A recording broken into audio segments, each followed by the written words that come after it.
So if you're like most people, you might just be using your iPad for the basics, browsing videos, emails, but if that's all you're doing, you're missing out on what your iPad can really do. Welcome to episode 1 of From Beginner to iPad Pro, my monthly series where I show you 5 powerful iPad tips to help you get the most out of your device. These tips are easy to learn and instantly useful. Let's get into it. Okay, so tip number 1 is how to save Safari web pages as an app icon. So this is perfect for if you visit certain websites all the time, you can actually save them as an app bookmark on your home screen so you can quickly get to them without having to go into Safari. So to do this, you just want to open Safari and then you'll just navigate to the website that you want to save as a bookmark. So for this one, I'm going to do Flight Radar.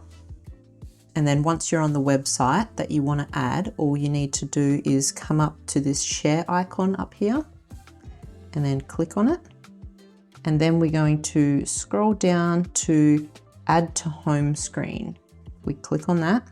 We can give the app a name. So I like to shorten this name because it's usually really long. So we'll just backspace this and I'm just going to call it Flight Radar 24. And that's the link it will be going to. And then we just go add. And then you can see here, it's added it as a app to your home screen. So now every time I want to go to that website, I just click on it and it takes me straight into it. So let's go back into Safari and we're going to add one more website. Let's go to Radio Garden. Okay, and so this app is pretty cool. You can listen to radio stations all around the world. So you can zoom in anywhere in the world and listen to radio stations, which is pretty cool. So anyways, we're going to go to the share icon and then we're going to go to add to home and then we're going to give it a name. So we're going to keep that one as Radio Garden and then we just go add. And so now we have Radio Garden here. So whenever we want to go to that website, we can just click on it and go straight to it. Now, if you have a lot of bookmarks, it's really good to put them in a folder. So if you press and hold on your background of your home page, all your apps will start wiggling like this. And then you can click and drag your bookmarks together and it will make a folder called bookmarks for you. So you can add all your bookmarks into this one folder to keep everything neat. And then when you want to go to your website, you can click here and go straight to the website that you want. Tip number 2 is how to use the quick note gesture. So the quick note gesture is if you swipe down from this bottom corner and up, you can open up a quick note. If you press this in the middle here, you can move the quick note around to wherever you would like to put it.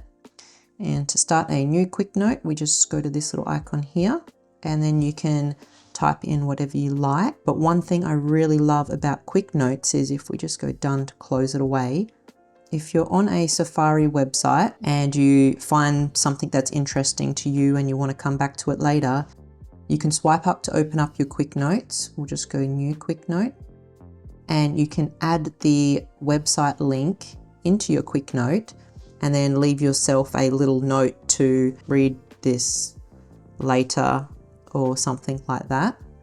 And then we can just go done. And that's going to add the quick note into your Apple Notes. So if you come up to your Apple Notes, you can now see I have a quick note right here. And I can click on this website and go back to it to read it later.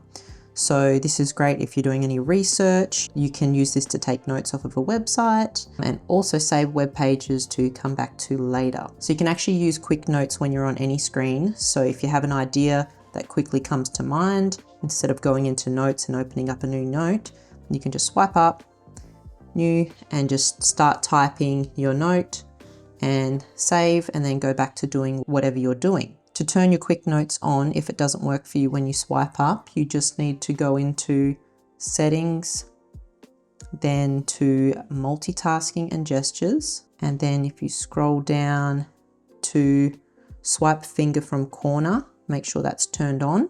And then I have my quick notes in the right-hand side corner. So you can choose which corner you prefer and you just select quick notes and then now that's turned on.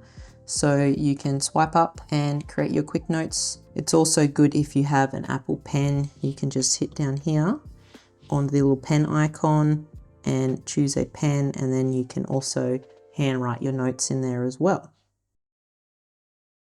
Okay, so for tip number 3, I'm going to show you how to do full page screenshots. Now this isn't going to be your normal screenshot where you hold the power button and the volume rocker and take a screenshot like that. You can do it that way, but this way is going to be using a quick gesture. So just like our swipe up from the corner to open the quick notes, we're going to be swiping up from this corner to take a screenshot. So to make sure you have it turned on and it's going to work, you want to go over to settings, down to multitasking and gestures, and then just scroll down to the bottom and select swipe finger from corner, make sure that's turned on, and we can see the bottom left corner is set to screenshots. So make sure that's turned on, and then we can close out of that. So this can be really helpful if you're browsing a website and you want to take a screenshot of something. All you have to do now is just swipe up and it instantly takes a screenshot for you. And you have some options down here for markup. So if you have an Apple Pen, you can use your Apple Pen to do the marking up. But if you don't have one, you can click these 3 dots here and go draw with finger. And then now to do your markup, you can, let's say we want to highlight something, hit the highlighter. You can hit the color that you want. So let's go red, and then you can sort of highlight any text you want, circle things. And over here, you can actually use this here to pull out text from images. So if there's an image that you want to copy the text from, you can actually press this, and then you can click on the text and then copy the text from the image. And then the other really cool thing is full page. Sometimes when you take a screenshot, you want more than just what you see on the page. So if we come over here to full page, we now have the option to take a screenshot of the whole page. So you can see here, this is actually showing the whole entire website page. So you can actually screenshot the whole web page. But if you don't want the whole lot, you can actually hit the crop button and then drag this up to where you want it to finish. So now you can see it's just selected that part of the website, and we can just go done and then go okay. And then you can see now it's just cropped this part of the website, and to save it, we want to go done, and you have the option to save it to your Apple Photos or to save it as a PDF to your Files app. We'll just go save PDF to Files app, and then we can choose the location where we want to save it. So I'm going to save it on my iPad, and it's just going to save it down the bottom. So we'll hit save. So now we can come into the Files app on my iPad, and you can see I've created a PDF of that web page. And if I open it, I can actually scroll down the web page and see everything, not just that first part of the web page, which can be really handy. Okay, so for tip number 4, we're going to look at how to do split view. Now this is really handy for when you're wanting to multitask and look at 2 different apps at once. This will work with pretty much all of the Apple apps that come on the iPad, and it also works with a lot of third-party apps as well. So to do the split view, all you need to do is open up the first app you want to do. So you can go Safari. Any app that has the 3 little dots at the top of the screen, you can do this with. So we want to click on that, and we can do full screen, which is what you see now, split view, which is what we want to do. So we'll do that and see how it's pushed it over to the side. And then now we want to choose another app that we want to do split view with. You could do this with your Notes app, and you could open up a new Notes app. So you could be typing while you're browsing a web page, which could be really handy. So you can even be doing this while you're watching YouTube. So you can open the YouTube app, and then you can hit the 3 dots and go split view. And then we can also, let's say we want to browse Pinterest, and we can be browsing Pinterest whilst watching a YouTube video at the same time. So yeah, and then to get out, all you need to do is hit the 3 dots and go close, and then you can close out of your app. So tip number 5 is a slide over, which is having floating apps on top of another app. So to do this, you need to pick the app that you want as the floating app. So let's say you want the calculator. We would open that and then we'd go to the three dots up the top and go slide over.